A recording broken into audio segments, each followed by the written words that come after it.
My name is Ella, and at 17, I'm the sole child of my parents, who have always shown me nothing but love and affection. Growing up, I believed I was the luckiest child alive, but that perception was challenged during one particular incident in the 8th grade. One afternoon, as I left school, a strikingly vibrant woman was waiting by the gate. She caught my attention with a loud call, "You must be Ella, right?" I froze, unable to respond immediately. Back in my first year of elementary school, a teacher had drilled into us 3 key phrases meant to keep us safe. Don't go, don't ride, shout, run away, and inform. These words were my first lesson in self-protection, etched into my memory. "Oh, did I scare you?" "It's all right. I'm a friend of your dad, Ella," the woman said cheerfully. Her appearance was flamboyant, with bouffant blonde hair and oversized sunglasses, and she wore a broad grin. Despite her reassurances, I was skeptical. I had seen enough TV dramas to know that those who insist they are harmless often aren't. "I know it's you, Ella, because look." She rummaged through her gaudily decorated bag and pulled out a smartphone, its case as flashy as her purse. Her long, ornate nails seemed impractical for daily tasks. She turned the phone towards me, showing a photo of me with my parents at my first communion, the same photo I used as wallpaper on my own phone. How did she have it? Surprised and uneasy, I listened as she continued. "Wondering why I have this? It's not strange at all. Your dad gave it to me."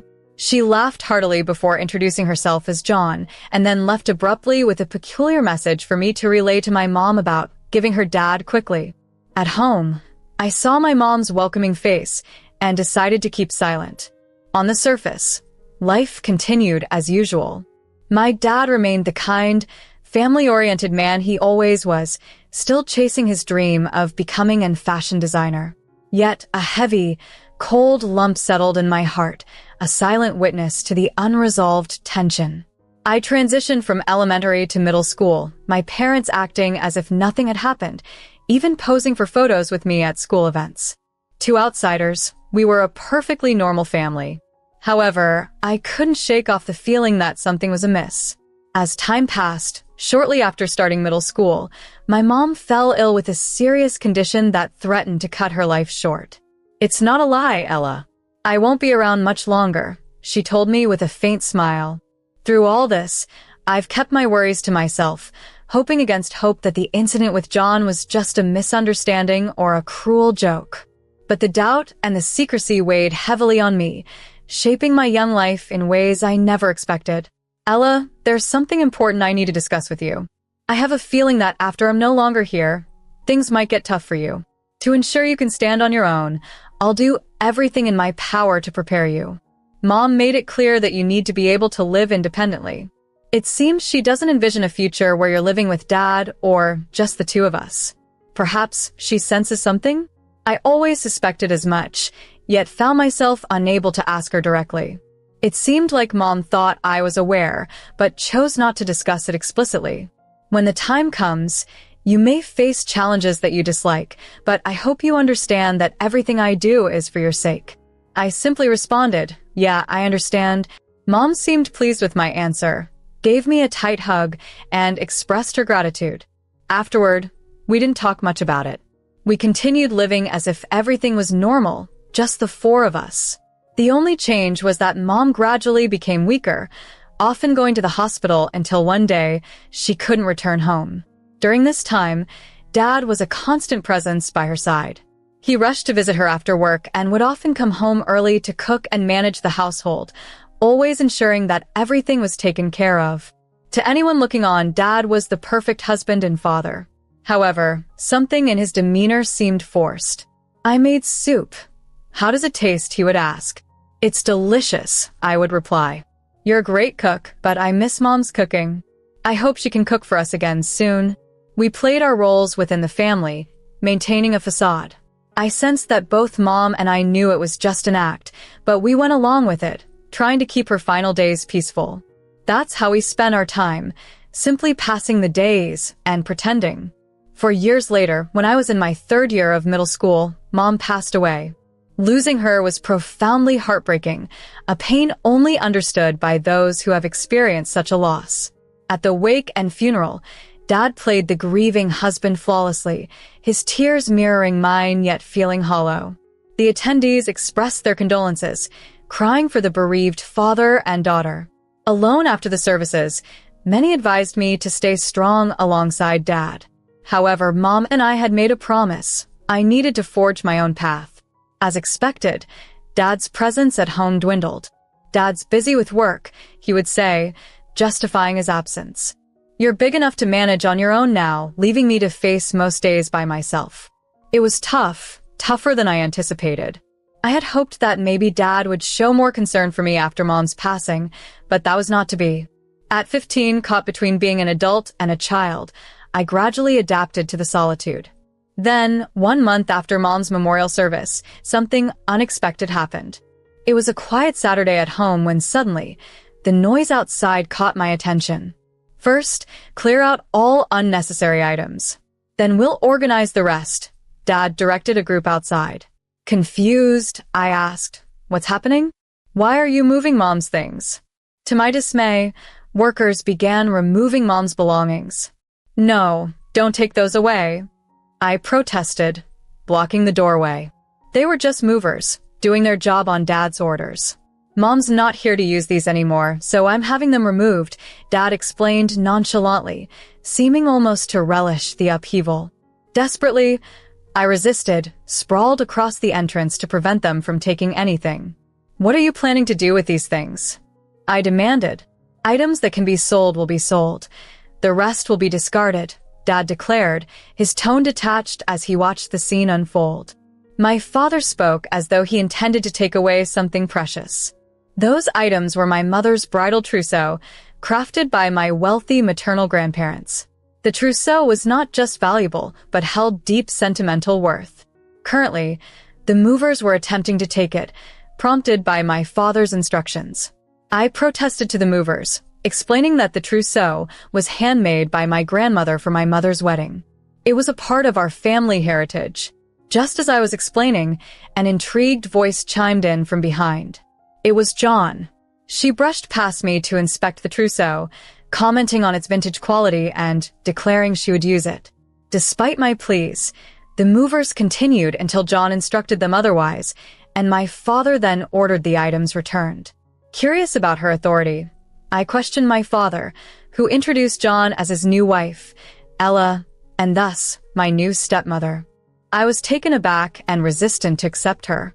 My father smirked and threatened that if I couldn't accept her, I might as well leave since I was just a child and couldn't live on my own. This was too much. John, pretending to be offended, demanded an apology to stay in the house, but I firmly refused to live with her. In response to my stance, my father shockingly suggested that if I couldn't accept Ella, I should leave. Accepting his challenge, I calmly agreed, surprising both him and John. I went to my room to pack, although there wasn't much left as I had moved most of my important belongings to another location beforehand. I gathered the last of my things and bid them farewell, declaring that from then on, we were strangers. I left the house and took a taxi to my grandparents' house in the suburbs, where I was warmly welcomed. My grandparents expressed their disappointment with my father's deceit, but were relieved I was with them now. Reflecting on the past, I appreciated everything my mother had done. She had prepared me for independence, teaching me household skills and cooking from a young age. Despite her passing and my father's absence, I managed well on my own thanks to her teachings. A month after leaving, my father tried to contact me repeatedly, but I ignored his calls, knowing his attempts to reach out were likely self-serving. This new chapter of my life, though bittersweet, was a testament to my mother's foresight and love. I turned off my phone and left it behind in my room before heading to school. Even after coming back home, I didn't immediately check it. It was only later that night, after a relaxing bath and just before bed, that I picked up my phone again. To my surprise, I found an overwhelming 100 missed calls. My phone had been ringing off the hook, lighting up with each call despite being on silent. When I finally answered, an irate voice burst through. "Hello, Ella? Why didn't you pick up sooner?" Do you have any idea how many times I've called? It was incredibly rude and abrupt. I chose not to respond. The voice continued, "Hello, Ella, can you hear me? Why are you silent?" I remained quiet. Then, with a hint of realization, the voice softened slightly. "Ella, it's Dad. You haven't forgotten my voice, have you?"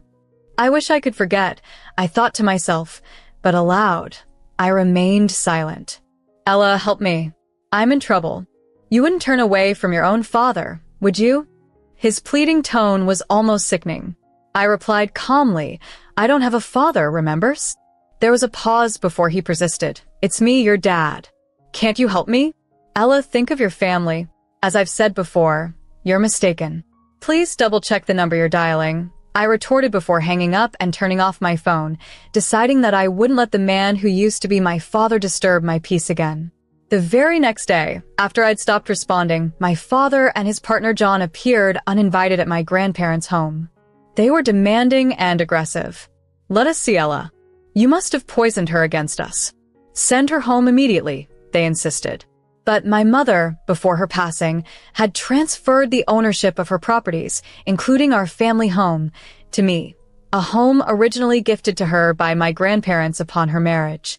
Aware of her terminal illness, she acted swiftly and legally, paying all necessary taxes, but not informing my father.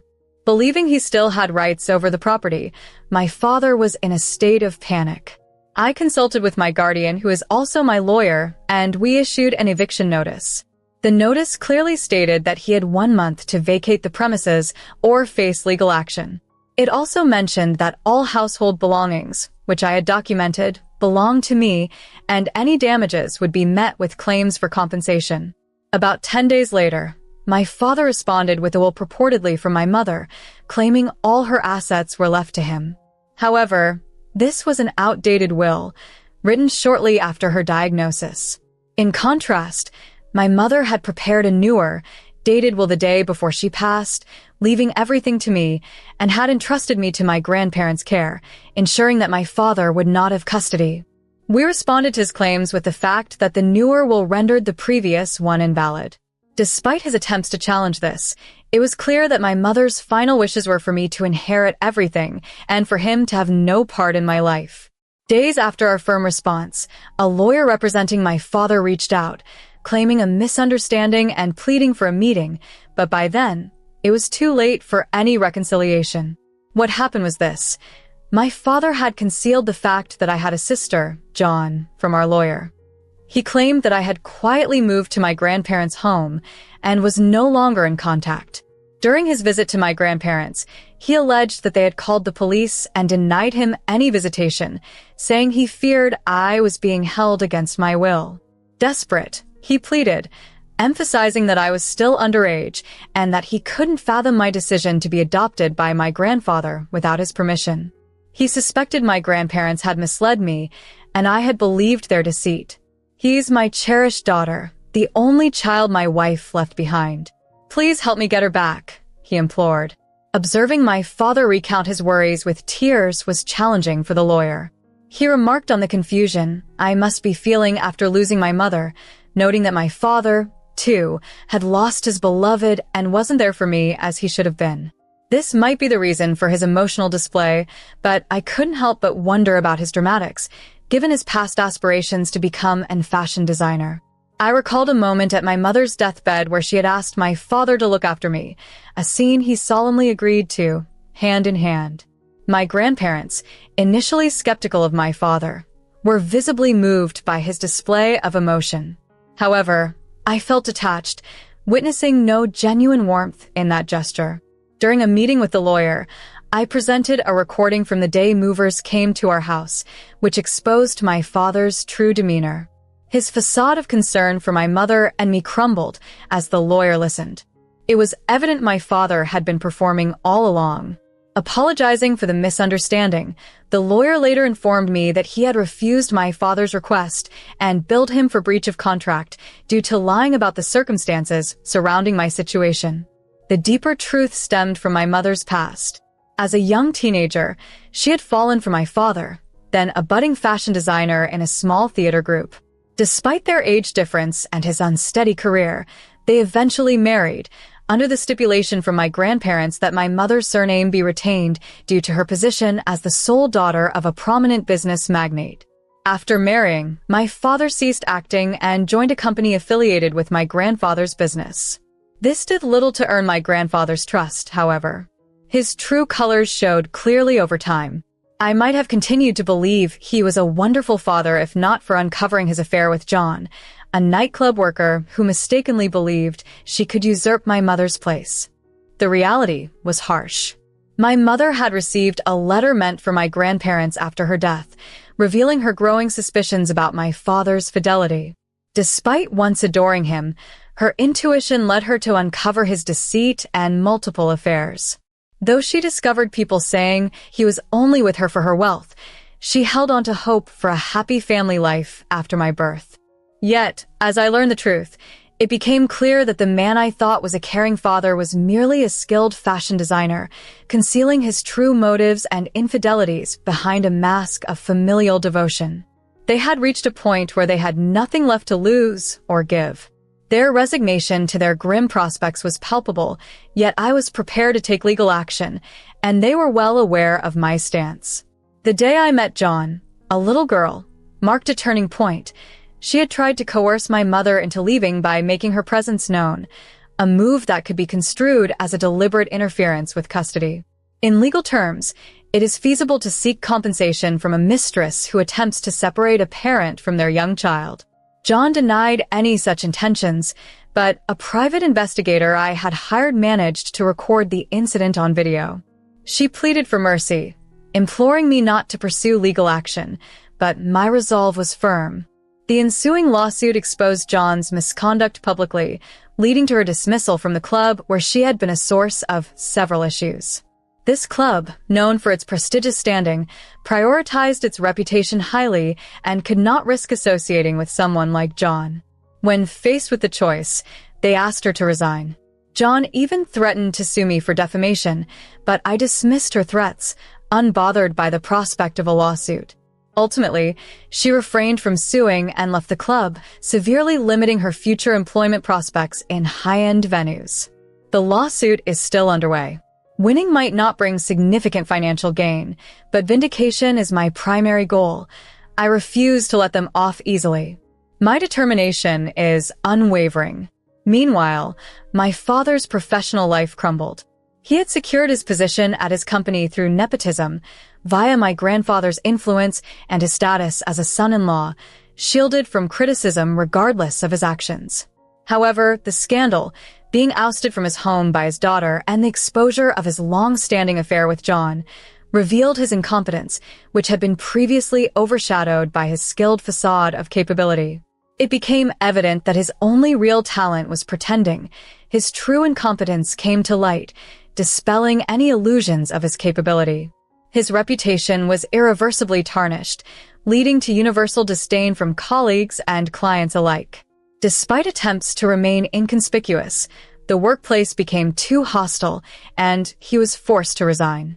He now resides in a modest apartment with John, occasionally reaching out for assistance, but our relationship has dissolved into mere acquaintanceship marked by disdain. I have no inclination to help. In another incident, John damaged my mother's bridal trousseau. Upon demanding compensation, they complied, likely using my father's severance or savings, perhaps even accruing debt. However, their financial situation is of no concern to me. I have severed ties, making it clear that their choices are theirs alone. I am now legally adopted by my grandfather, which hasn't changed much apart from our legal relationship. As I prepare to study abroad during high school, I reflect on my mother's foresight in ensuring I wouldn't face language barriers, equipping me to be resilient wherever life takes me. I am poised to embrace a future that meets and exceeds my mother's hopes, eager to absorb diverse experiences abroad and meet someone who truly loves me. This, in a way, has been the lesson my mother's own story has taught me. As I say this, the mother in the photograph seems to smile sheepishly.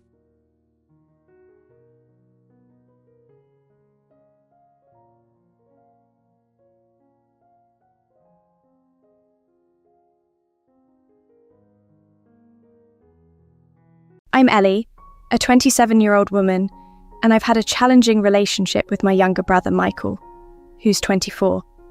Ever since he was born, it seemed like Michael was the star in our parents'